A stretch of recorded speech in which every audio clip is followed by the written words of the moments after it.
Assalamu alaikum, welcome to my channel. Today I am here to another exclusive video.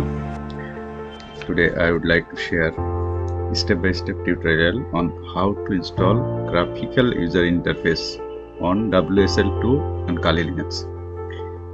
If you are using Windows Subsystem for Linux 2 and want to transform your Kali terminal into fully functional Linux desktop environment with GUI, this video is for you.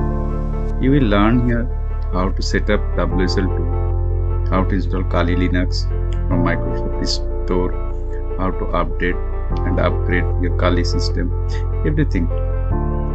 I will share here an organized script. You can just follow the script step by step. It will be very easy for you. I have shared this script in my description link. You can download from this.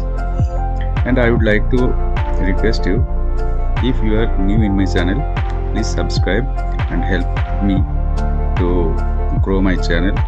And if you have any further query, question or related topic, if you want to know, just message us. I will try to entertain. Thank you.